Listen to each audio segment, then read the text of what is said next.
जी sir, इसमें मैं कुछ सबसे पहले ये कहूँगा कि 1919 में लीग ऑफ नेशन को बना दिया गया था, जबकि वर्ल्ड वार वन एंड हो गई थी।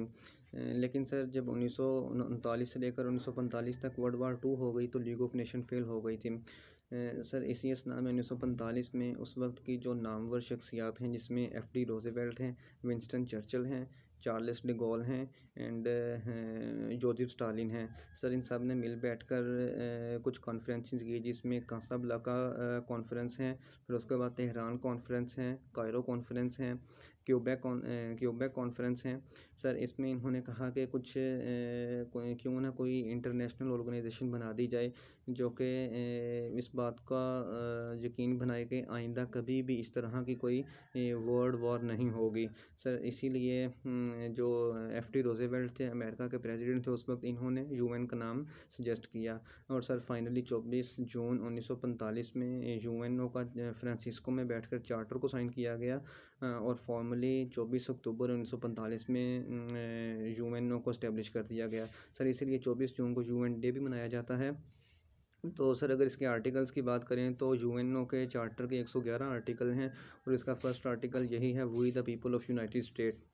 सर यूएनओ का जो मेन ऑब्जेक्टिव है वो यही है कि अगर किसी भी दो या दो से ज़्यादा ममालिक के दरमियान डिस्प्यूट है तो उसको किस तरह से टैकल किया जाए, उसको किस तरह से सेटल किया जाए ताकि वो वर्ल्ड वार की तरफ ना जाएं।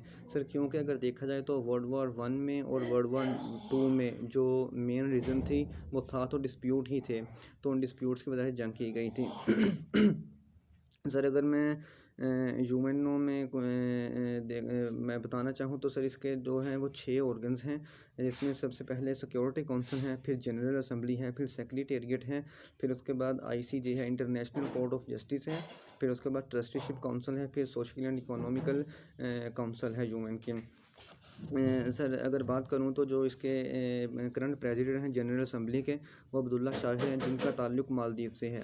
सर जो इनके सेक्रेटरी जनरल हैं वो हैं एंटोनियो गुतेरेस हैं और इनका ताल्लुक़ पुर्तगाल से है और ये पुर्तगाल के फॉर्मर पीएम भी रह चुके हैं। सर अगर मैं बात करूं इंटरनेशनल कोर्ट ऑफ जस्टिस के जो प्रेसिडेंट हैं करंट, उनका नाम है जॉन डोंग। सर उनका ताल्लुक़ अमेरिका से है।